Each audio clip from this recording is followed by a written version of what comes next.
Hello, I would like to welcome you to Madisen's Match Week as we hear from some of the legends of the game and raise money to support the new pediatric neurosurgery program at the Gala Children's Hospital, Southwest Florida.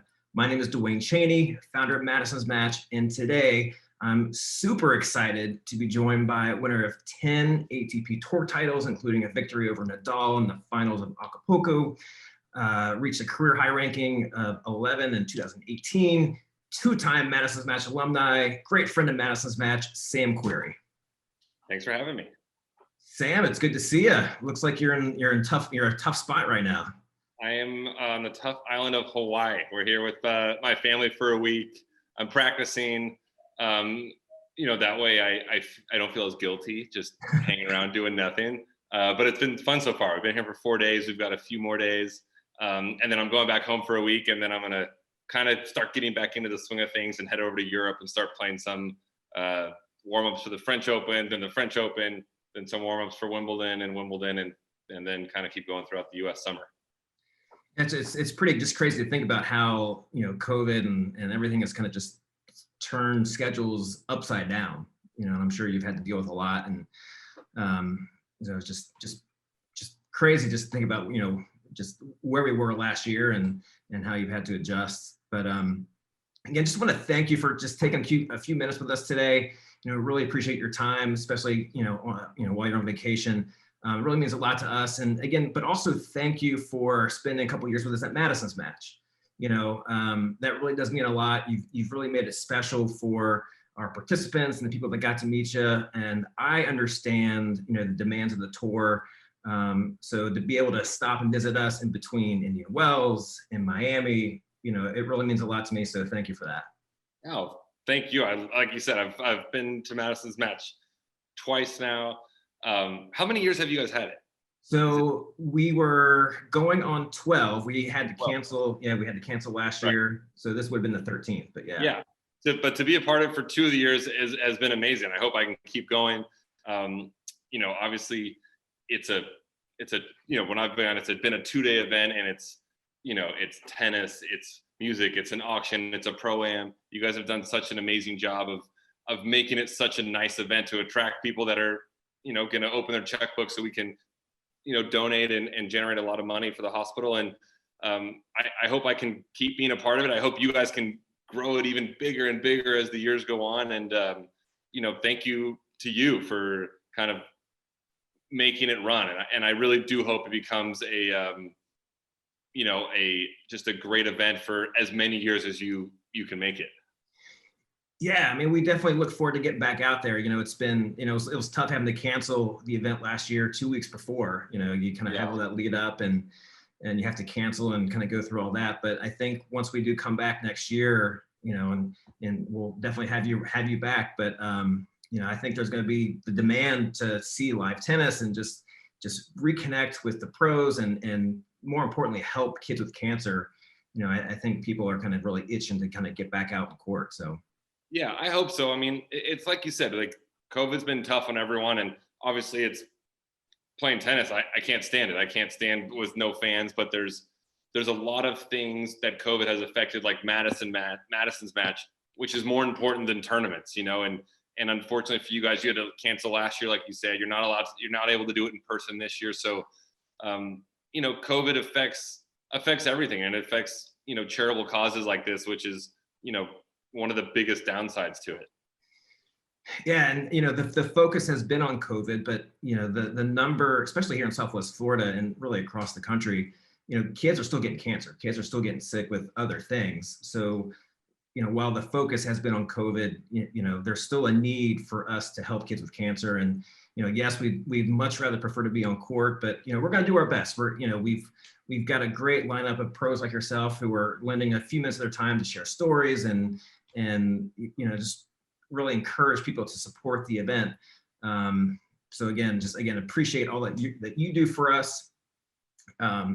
Our goal is to build a neurosurgery program at the Children's Hospital, because right now, if you're a kid and you need brain surgery, they have to take you 2 hours to Tampa or 2 hours to Miami. So this will help keep families here, keep the kids here. So that's what our goal is through this process, to help fund that program.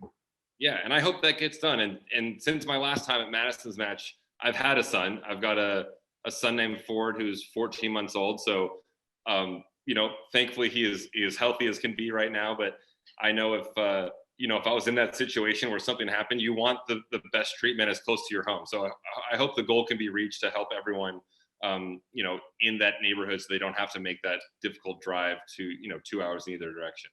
So how's Ford doing? He's now it's kind of hard to believe he's already over 1 year old. That's pretty crazy to think about. He's awesome. I mean, look, COVID was a huge bummer, but at least I got to be home almost every day for his whole life, where most tennis players would have, been on and off kind of at tournaments and missing a lot of it. I've got to watch every step so far, which has been fun.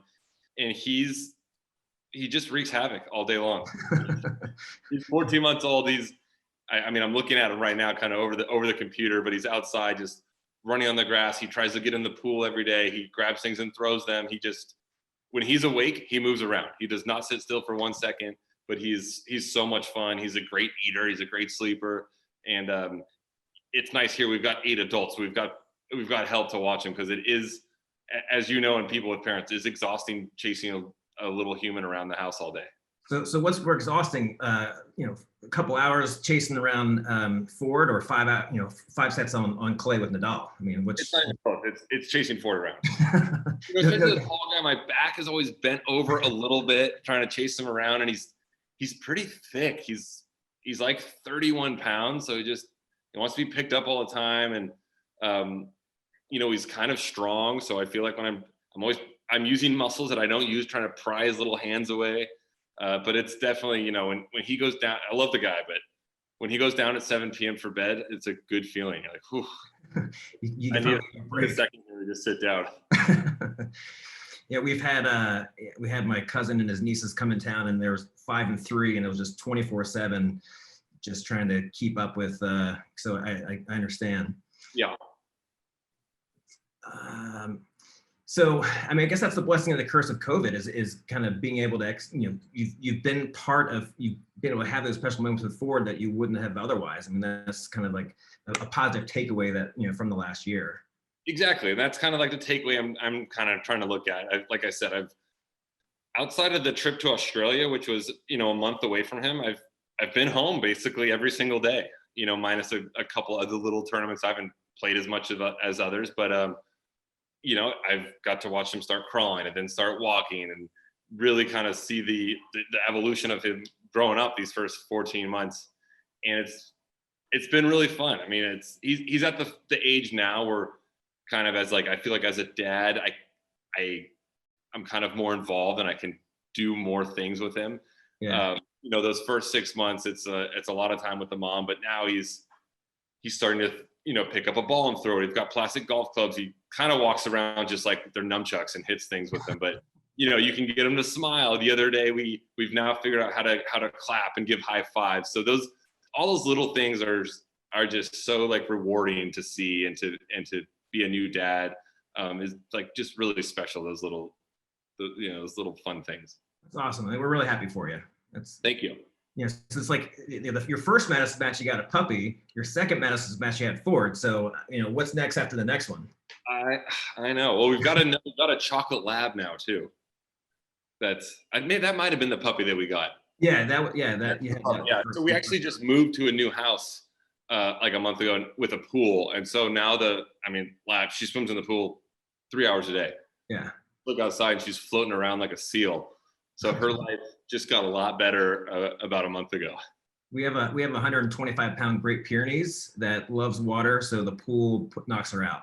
Oh yeah, that's like my wife. My wife loves just like giant fat dogs. So like They're the best. Her goal is to, if our dog could weigh 200 pounds, she would feed her to weigh 200 pounds.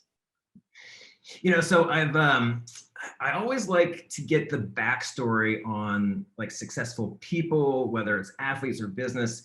So like, what was your like breakthrough moment that got you to the pro tour? Like, so I guess back up. How did you get interested in tennis in the first place? And then like, what was your breakthrough moment?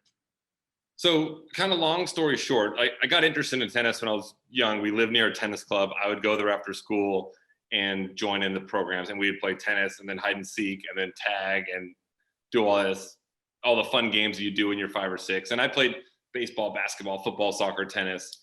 And, fast forward, my breakthrough moment was when I was 18. I decided I was going to go to college at University of Southern California, and I decided to not go there and pursue a professional tennis career. And it just, cause something kind of clicked in my head that, all right, I'm not going to college now. This is my career, my focus.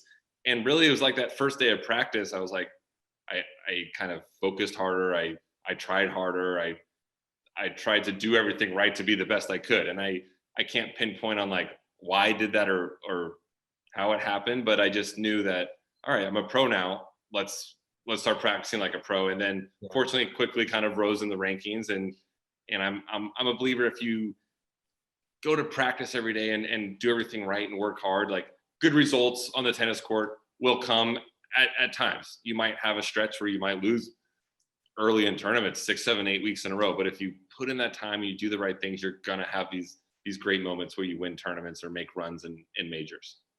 And I think that advice can extend to just recreational players too. Absolutely. Yeah. Whether pro tour or recreational. Yeah. If you keep practicing and you do everything right, your volleys are going to improve. Your serve's going to improve. These things are going to get better if you practice. And then for me, I think just focusing is important. Focus on those things, kind of try to lock in mentally when you're doing them is really important as well. And that's one of the, just one of the cool things about Madison's match is being able to share the court with somebody like yourself, whether in the pro-am and, obviously you're not, maybe you are teeing off at 140 miles an hour. You never know. I mean, somebody may ask for it, but it's just always fun to kind of see like how you compare and how you can compete and have some fun with guys like yourself. Yeah. And I'm someone, on the PGA tour, they always have pro-ams the Wednesday before the tournament starts, where the pros play with the amateurs. And I wish tennis did that too, because on the flip side, I like playing pro-ams and meeting new people in different fields of life and not just playing with other tennis players all day. So I as rewarding it is for sometimes those other people to play with us, I'm someone that enjoys meeting other people and learning about what they do in their life and where they're from and their story as well. Yeah, and again, that's been one of the great things about the events. We bring people together through tennis, for the greater good. Yeah, exactly. And everyone I've met there has been so nice. I've kept in touch with a lot of them. I see you from time to time at tournaments, and it's really created a nice little kind of network and circle of people. Yeah, and again, when this was first started 12 years ago, just had no idea where we'd be.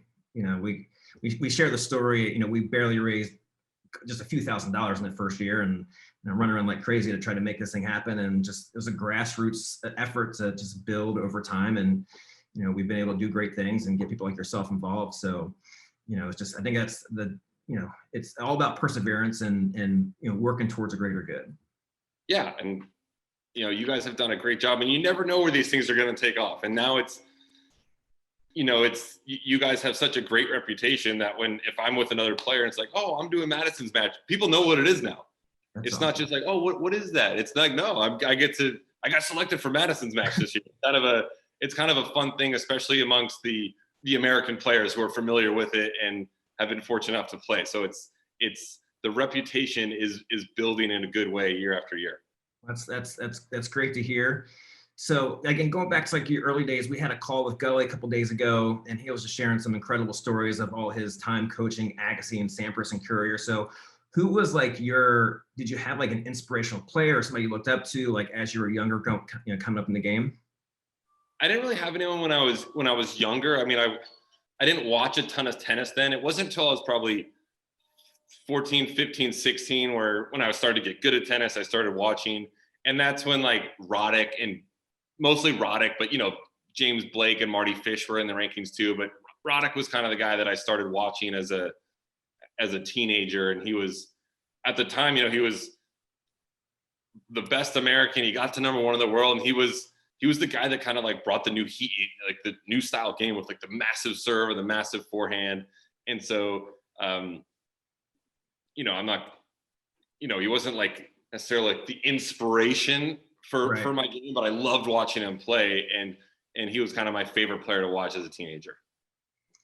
So you've had some, I guess you can say career-defining wins. You beat Nadal, Djokovic, Murray a couple times. Is there a match that like stands out to you as like one that you're like most proud of? I've been asked that before. I feel like there's two. I can't tell which one I would put like head of the other. One is beating Djokovic at Wimbledon in 2016. Yeah. Maybe 17. Someone's gonna have to check that. Well, but that was like, he was going for all 4 Grand Slams at the time. So that was a really special one, beating a #1 player in the world there. And the other one would be beating Nadal in Acapulco in the finals. Just because the Djokovic match was a 3rd round at Wimbledon, which was great. But the Nadal match, just because it was a final and it was in Mexico, where 99.9% of the people were cheering for Rafa. And sometimes it's fun to play in an environment where everyone's cheering, not necessarily against you, but for the other player. And I just remember kind of locking in, being in the zone that match, and that one was equally as exciting as the Djokovic Wimbledon one. So those are the two that are for sure the ones that stick out. I can't put one over the other though. So is that kind of what you miss, is like just the energy in the crowd and kind of the frenzy that is just lacking from pro tennis right now? Yeah, I mean, it's everything. I miss the crowds, the energy, honestly, going to dinner with my friends after practice during a day, just little things like that. But mostly the crowd. It is a sport that is a little trickier without a crowd. I feel like guys win or lose, or the crowd's against you or for you. Sometimes it's fun either way, but you do lose it right now, or you do not lose it. You miss it not having them out there. So hopefully now the tournaments are starting to get 25% capacity. Hopefully that goes to 50, and then hopefully in the summer in the US we'll see some more crowded stadiums. We can get back to kind of how tennis was with the energetic fans. Yeah, I think we're definitely getting closer to that. I definitely want to get there, pretty soon. So, Sam, I know you're on vacation, so we don't want to take up too much more of your time. Ford's coming in right now. We need a cameo by Ford. Ford, come here, buddy. No avocado on his face. Look at that. He's got his little summer. He's got his little beach tank top on. That's Duane. He's looking like a happy baby. Yeah. We got the same haircut and everything. Can you wave? We're trying to work on the waves. But he could smile at least. We'll take half a smile. Can you do the high five? High five. There it is. Oh, we can't see. There we go. Ready? High five. We just learned that like a week ago. Well, you'll have to bring the whole family to Madison's match next year. Definitely. We will be there. We can put Ford on ball kid duty or something. You can.